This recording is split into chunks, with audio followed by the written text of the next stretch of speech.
At 7:15 on the morning of July 8, 1944, 18-year-old U.S. Marine Private Guy Gabaldon stood at the foot of Bonsai Cliffs on Saipan, the salty sea breeze whipping at his uniform as his gaze fixed intently on the dotted cave mouths pockmarking the jagged cliff face.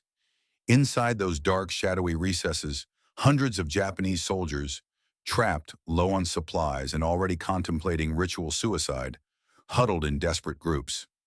By this time, he had successfully captured the enemy twice in small-scale raids.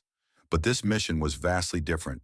He had no backup whatsoever, no radio to call for help, and only his wits and a few weapons to rely on. The night before, the island had echoed with the blood-curdling cries of a 15-hour Banzai charge, a desperate suicidal assault launched by Japanese forces in a last-ditch effort to repel the American advance. By the gruesome end of the battle, 4,000 Japanese soldiers lay dead across the rocky terrain, their bodies littering the slopes and valleys.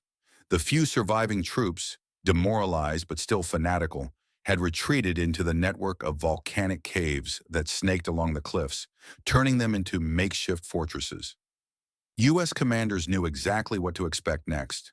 The remaining Japanese would either fight to their last breath, using the caves for cover, or take their own lives rather than face capture. Surrender in their eyes was unthinkable. Gabaldon was small in stature, standing only 1.63 meters tall and weighing 58.9 kilograms. He was armed with an M1 carbine, 4 hand grenades, and a shaky command of Japanese learned on the streets of East Los Angeles. For most Marines on Saipan, seeing a Japanese prisoner was unheard of.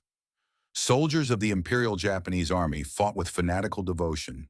Their officers had drilled into them the idea that Americans would torture them, rape their families, and desecrate their bodies.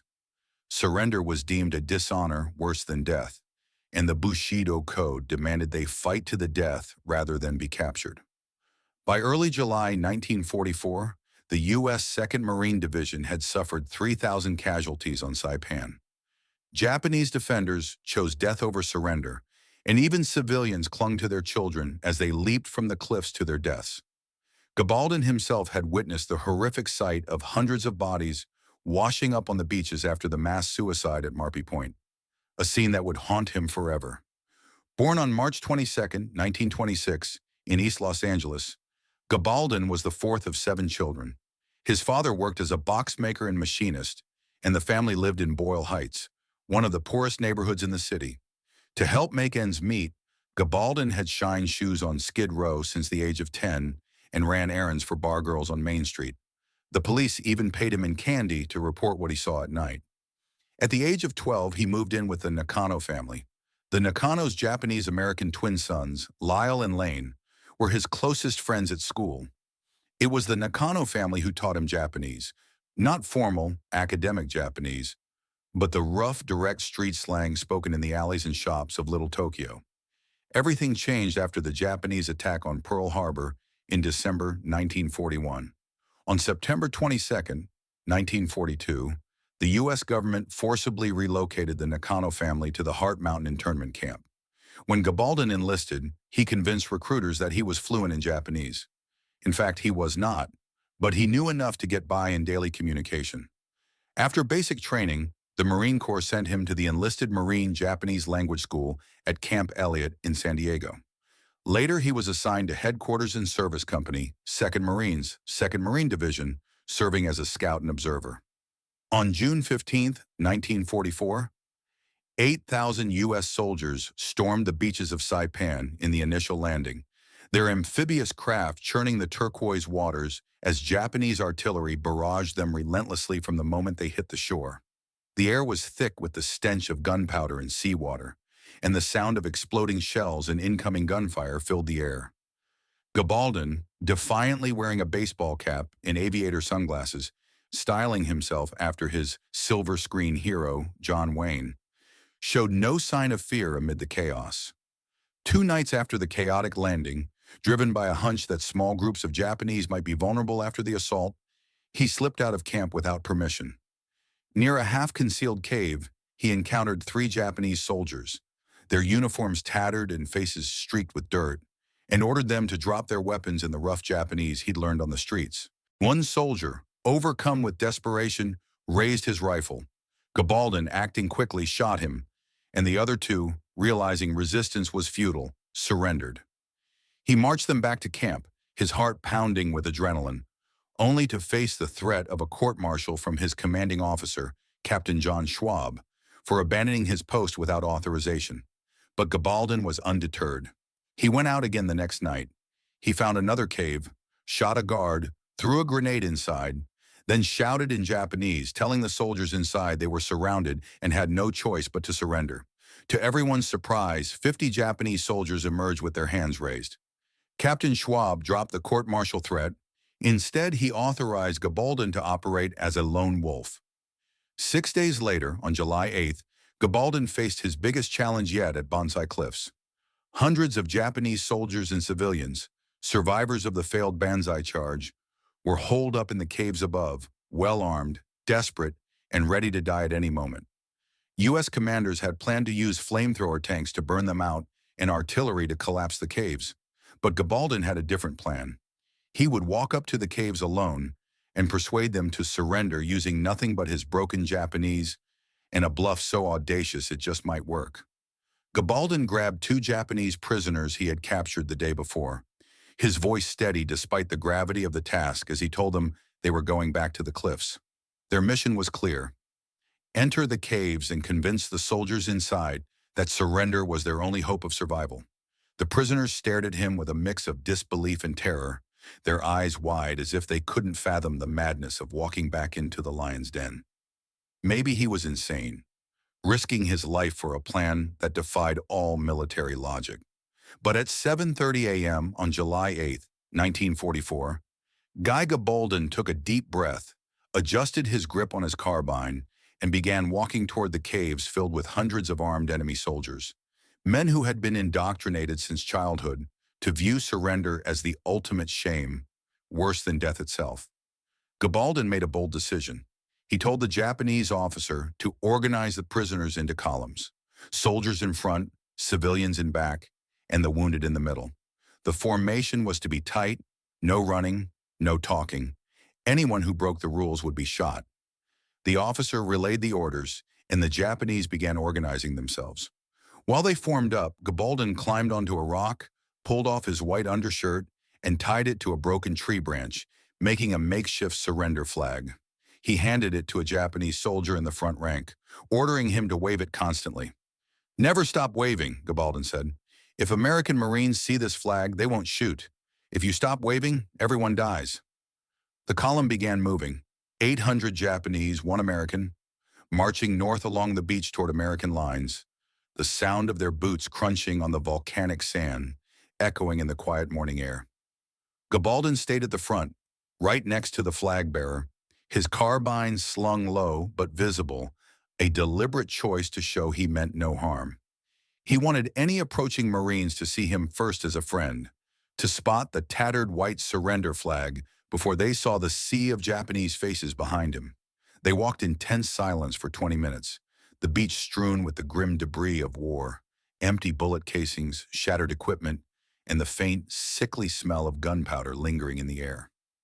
Gabaldon's heart raced as he kept glancing over his shoulder at the 800 people behind him. Each glance a reminder that one wrong move, one panicked soldier, could trigger a bloodbath. If something went wrong, he would be the first to fall, caught between the Marines' gunfire and the desperate Japanese.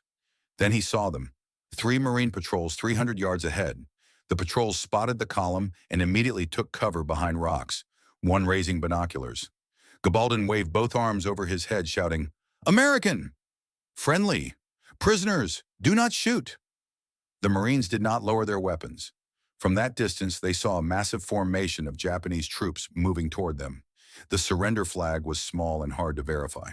They had no way of knowing Gabaldon was American, no way to tell if this was a surrender or an attack. One Marine raised his rifle, aiming at the column. Gabaldon saw the danger: 800 Japanese troops marching in formation behind one small Marine in a baseball cap. A perfect ambush target. "English! American! Prisoners! Do not shoot! Do not shoot!" Gabaldon shouted at the top of his lungs, his voice cracking with urgency as he strained to be heard over the wind and the Marine's tense breathing. The Marine kept his rifle rock steady, his finger hovering over the trigger, eyes locked on the approaching column. For 5 heart-stopping seconds, time seemed to stand still. 800 trembling prisoners, one jittery Marine whose finger held the power of life or death, and Guy Gabaldon standing directly in the line of fire, his body tensing for the worst. A single wrong move, a single misinterpreted gesture, and the beach would turn into a bloodbath. Gabaldon kept shouting in English, pulling off his baseball cap and waving it. The Marine hesitated, lowering his weapon slightly before raising it again. The other 2 Marines moved to better firing positions. Standard ambush doctrine said to open fire immediately, kill as many as possible before they scattered. Gabaldon stopped walking, raising both hands above his head and turning sideways so the Marines could see his uniform. "American Utilities! Marine Corps insignia!" he shouted, giving his name, rank, and unit.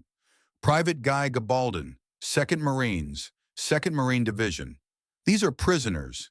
Do not shoot." Finally, the lead Marine lowered his rifle, standing up from behind the rocks. The other 2 stayed in position, weapons ready. The lead Marine walked forward slowly, stopping 20 feet away. "What the hell is happening here?" he asked.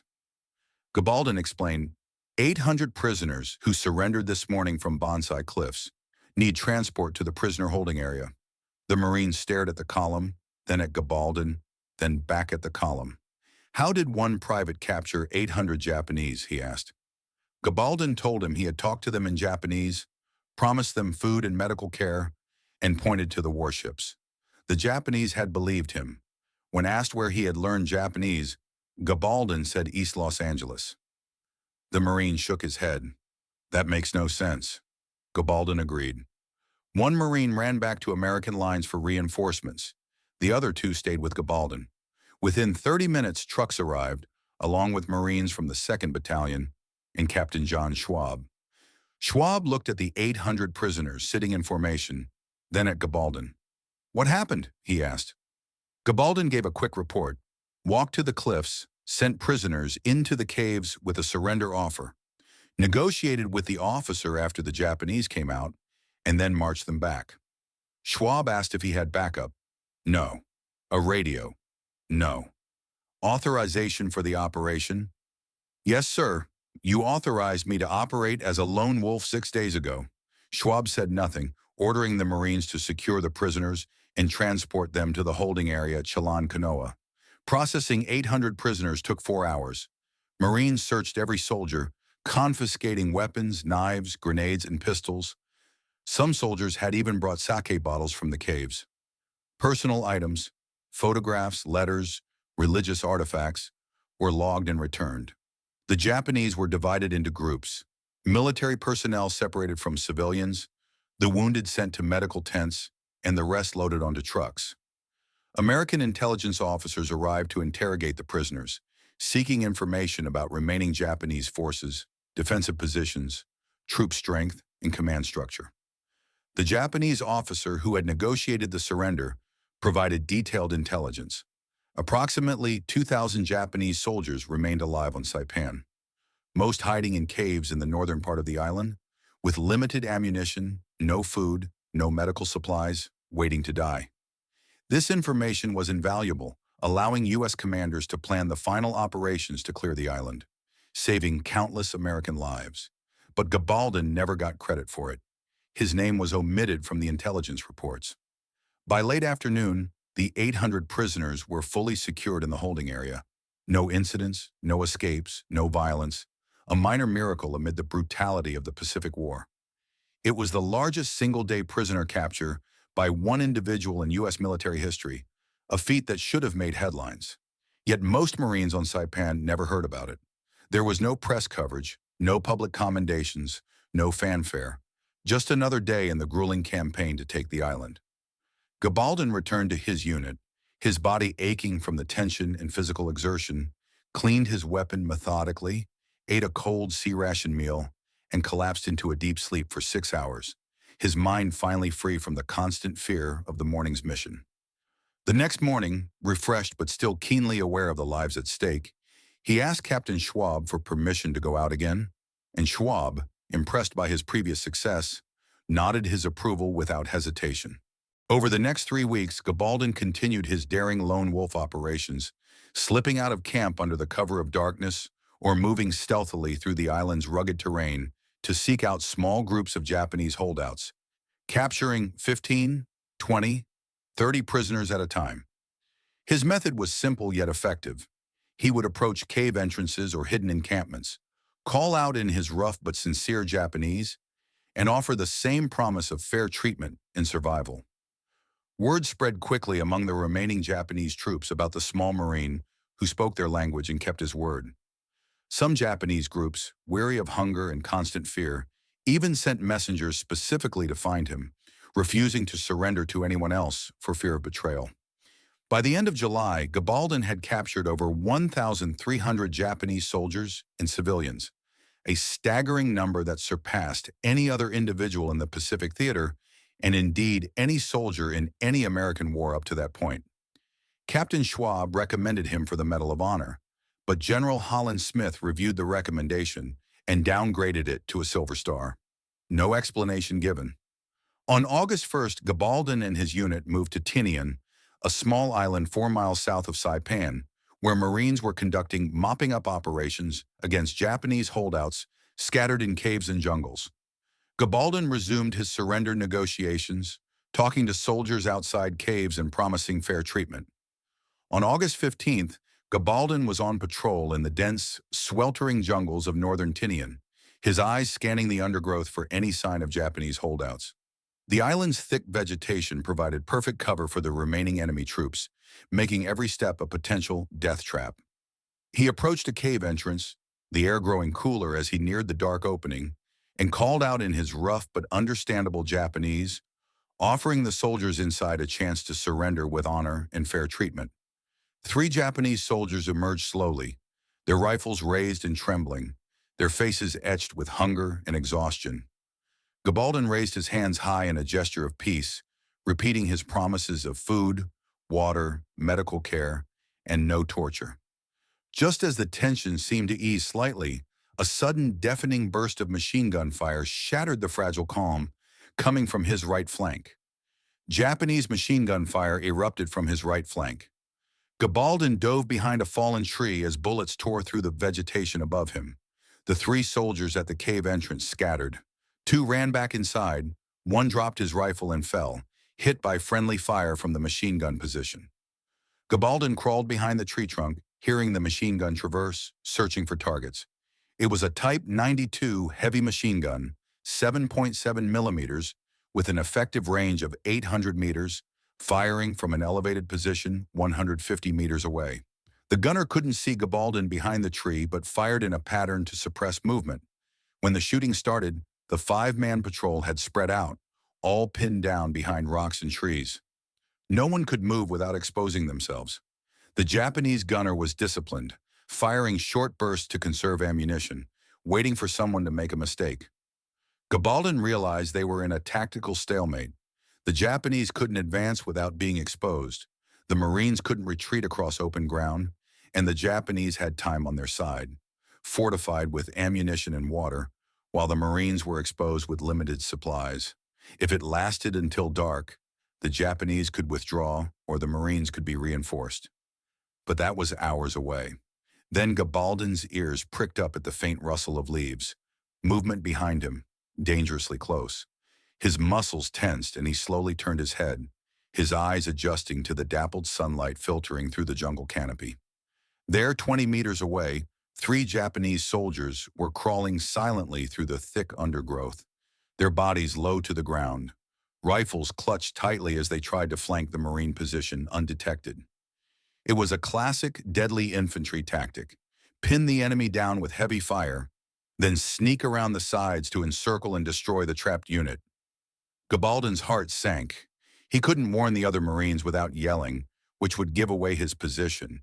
He couldn't shoot without alerting the machine gun crew, who would immediately turn their full firepower on him and his comrades. He froze. Every muscle in his body coiled as the soldiers crawled closer, 15 meters. 10 meters.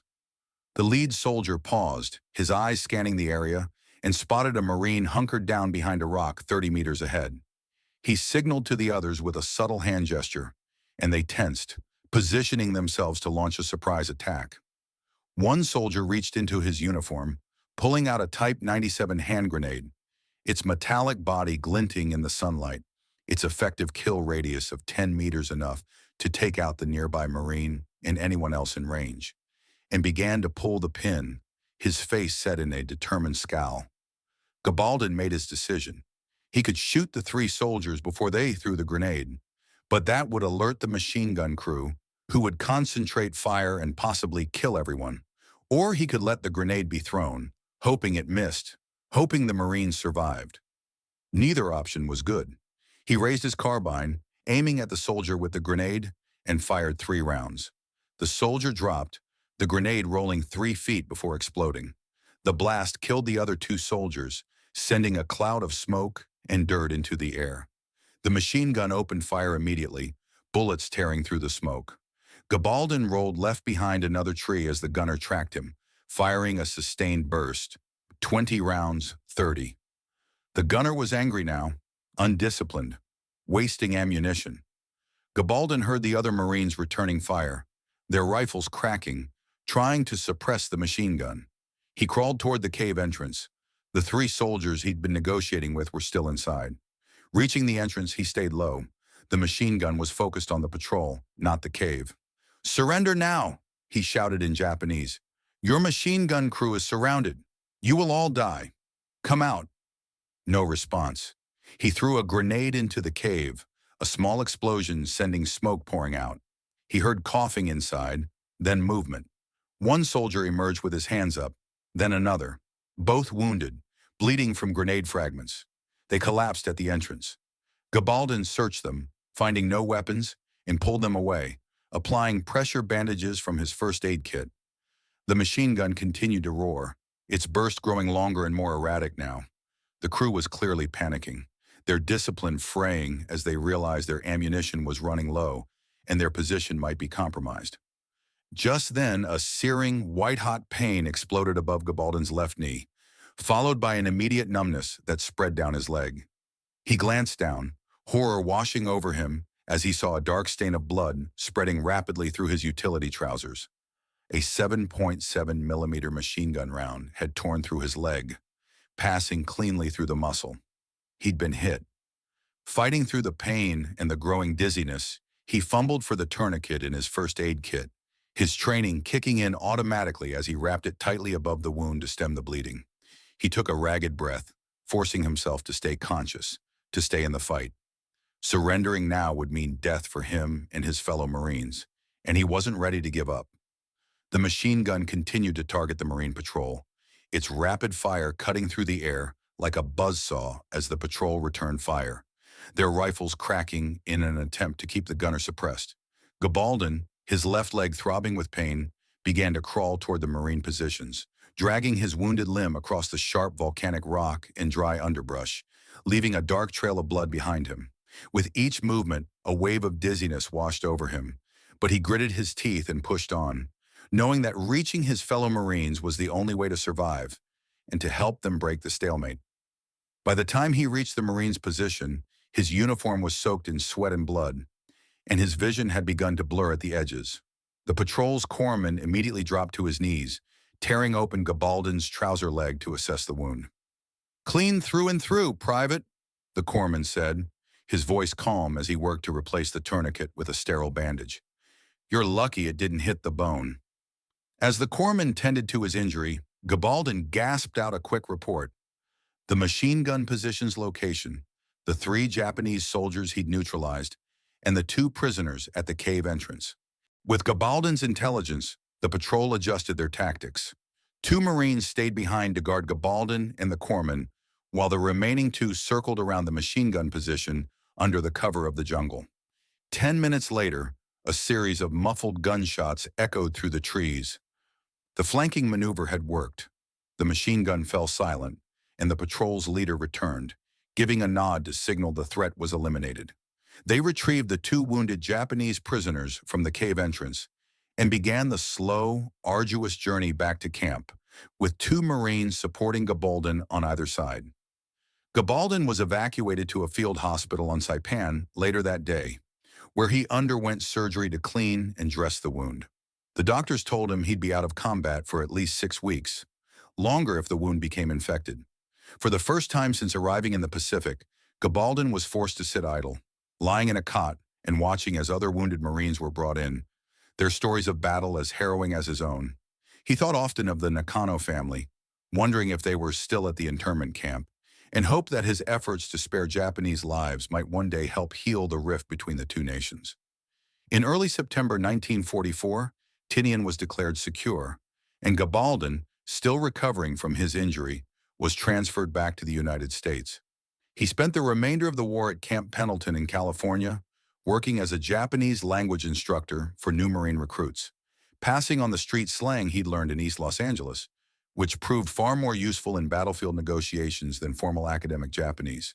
He was discharged from the Marine Corps in 1946, returning to East Los Angeles as a 20-year-old veteran, his leg still bearing the scar of the machine gun round that had nearly ended his life. Back home, Gabaldon struggled to adjust to civilian life. The horrors of Saipan and Tinian haunted his nightmares, and he found it hard to relate to the normalcy of everyday life. He took odd jobs, working in a factory, driving a truck, but none of them felt meaningful. It wasn't until the 1950s that his story began to gain wider attention. A writer named Marine Corps veteran John W. Thomason Jr. heard about his exploits and wrote an article about him, titled "The Boy Who Captured 1,300 Japs." The article was picked up by national magazines, and suddenly Gabaldon was a minor celebrity. In 1957, a Hollywood film based on his life was released, Held to Eternity, starring Jeffrey Hunter as Gabaldon. The film took some creative liberties, exaggerating certain scenes and simplifying others, but it brought Gabaldon's story to millions of Americans. For the first time, the public learned about the teenage Marine who had conquered the battlefield with words instead of just weapons. Gabaldon even had a small cameo in the film, playing a Marine corporal. Yet despite the fame, Gabaldon never forgot the injustice of his Silver Star. Captain Schwab had always maintained that Gabaldon deserved the Medal of Honor, and over the years, numerous veterans groups and politicians joined the campaign to upgrade his award. The argument was simple. No other American service member had ever captured as many enemy combatants in a single conflict, let alone by himself, using only his language skills and courage. His actions had not only saved countless American lives by avoiding costly cave assaults, but had also spared the lives of over 1,300 Japanese soldiers and civilians who would have otherwise died by suicide or gunfire. The campaign for the Medal of Honor dragged on for decades. Gabaldon testified before Congress twice, and countless fellow Marines submitted affidavits confirming his exploits. Finally, on June 21, 1980, President Jimmy Carter signed a bill authorizing the upgrade of Gabaldon's Silver Star to the Navy Cross, the second highest military decoration for valor in the U.S. Navy and Marine Corps. While it was not the Medal of Honor he and his supporters had fought for, it was a long overdue recognition of his extraordinary bravery. In his later years, Gabaldon dedicated himself to speaking to young people about his experiences, emphasizing the power of understanding and communication, even in times of war. He often told audiences, "You don't have to hate your enemy to defeat them. Sometimes talking is stronger than shooting." He also worked tirelessly to advocate for the rights of Japanese-American internees, lobbying for reparations and an official apology from the U.S. government, a goal that was achieved in 1988 with the Civil Liberties Act, which awarded $20,000 to each surviving internee. Guy Gabaldon passed away on August 31, 2006, at the age of 80 in Old Town, California. He was buried with full military honors at Fort Rosecrans National Cemetery in San Diego. His grave marked with a headstone that reads, "Lone Wolf, captured 1,300 plus enemy in World War II. His legacy lives on not just in the military records or the Hollywood film, but in the lesson he taught the world, that courage is not just about facing fire with a weapon, but about facing fear with compassion and understanding. Today, Gabaldon is remembered as one of the most unique heroes of World War II, a teenage boy from the streets of East Los Angeles who turned his childhood experiences into a weapon of peace. His story is a reminder that in the darkest of conflicts, there is always room for humanity, and that one person's courage can change the course of countless lives. If you enjoyed this historical story, don't forget to like, follow, and share it to let more people know about this ordinary yet great battlefield hero. Thank you for watching. We'll see you next time.